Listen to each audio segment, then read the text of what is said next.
I want to talk really kind of two things I want to highlight. Two words, optimism and connection. Because anybody who takes on the task that Carl has taken on to change something, the underlying drive, the seed of that is the belief something can change. And the belief something can change is another word for optimism. But also, he didn't say, I can do this myself. The minute he realized he needed to change something, he looked around to see who's there. He found the Buddhist Center, he found other people that were working and that support him. But what that means is this, and this is really, I think, a fundamental truth. We can all do it, but none of us can do it alone. We need a community. Do you ever notice if you watch animals, if we get out of the way of animals, animals know how to mind themselves.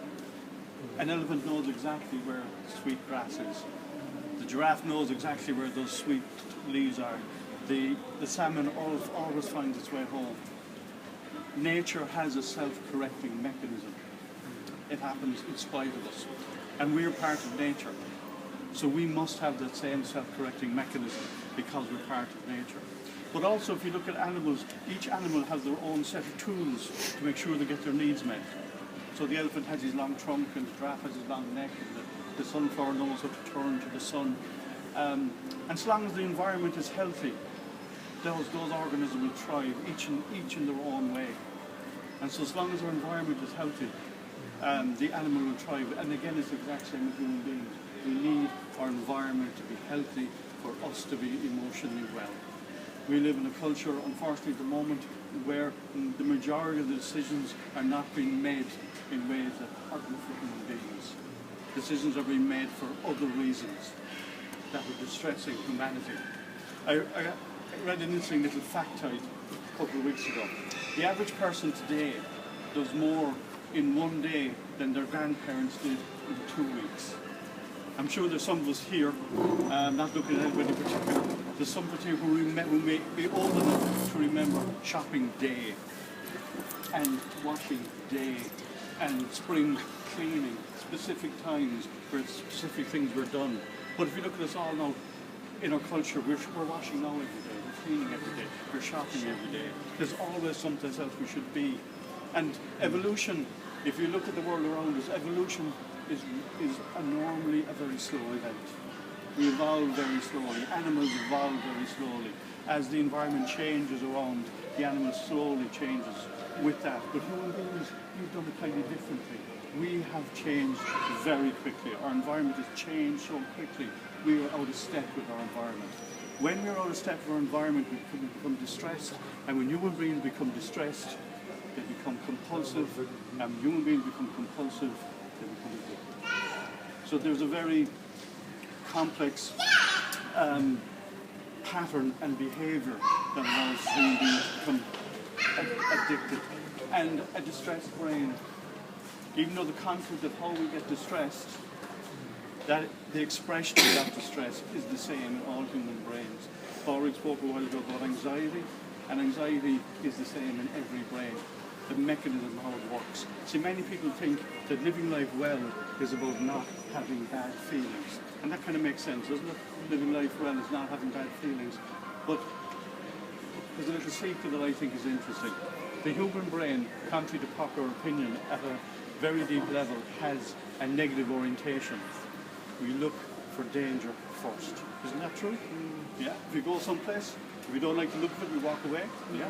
Because why do we do that? Because the only way to know you're safe is to know where the danger is. So the human brain has that capacity to look for danger first. But then when we find that danger, what we do is we learn what to do with it. So it goes from being probably dangerous only into potentially dangerous. And so, but to do that, we have to have an environment that's safe. We have to have children who are brought into the world and who live in a world where they feel safe. That when they wake up in the morning, the world is kind of the way they left it the night before. We don't live in a world like that.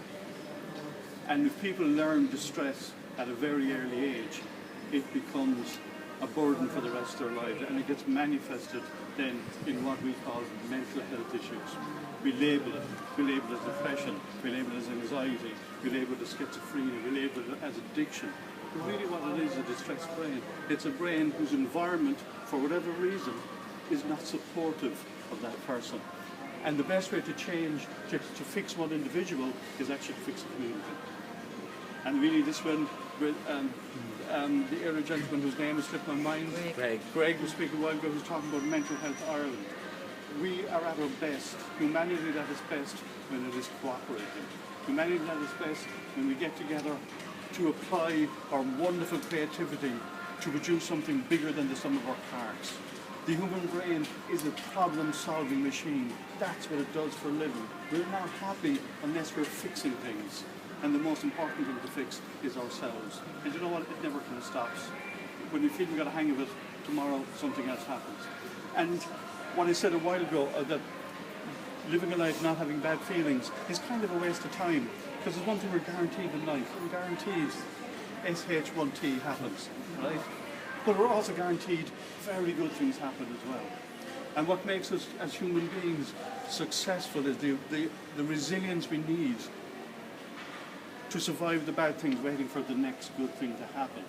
Yeah? And if you think of it this way, every time we do something successfully, whether it's getting up and shaving in the morning, whether it's going to work, whether it's reading a book, whether it's writing a book, whether it's just opening a door open for someone in a shop, every time we do something that is successful, that makes us feel good, we produce chemicals, and these chemicals make us feel good.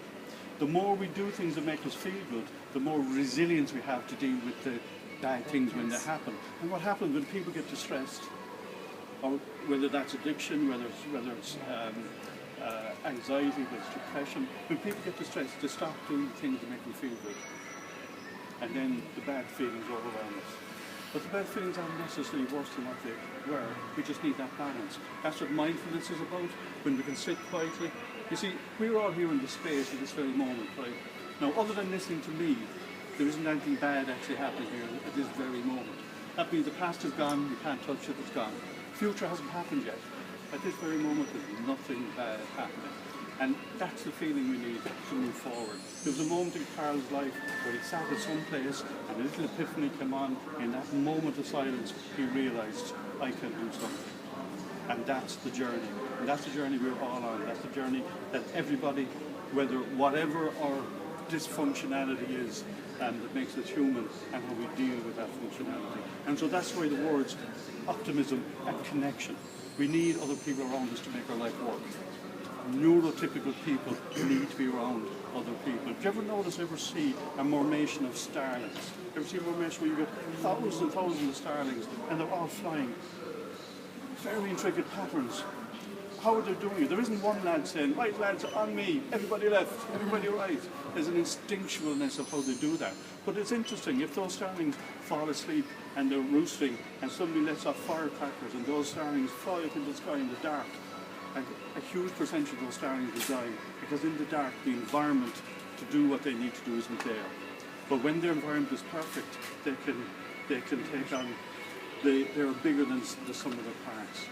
So books like this, these events, all the different, as you said, over 92 different groups, there are so many different groups, there's Grow, there's Aware, there's so many different things available for people that we need. It's not, these aren't luxuries.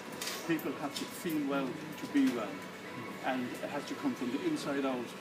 But that can only happen if we feel safe in the environment we live in. Now, there's another thing to realise. I will talk for Ireland, right? Just in case you hadn't noticed. So I will stop talking now in a moment. Again, I'd like to congratulate Carl for that great work. It's such a difficult thing for someone to do what he's done, and people do this day in and day out. And that's just the nature of humanity, that we are greater than some of our parts, and good things happen when we apply ourselves. And you know what? Bad things happen as well, and that's life.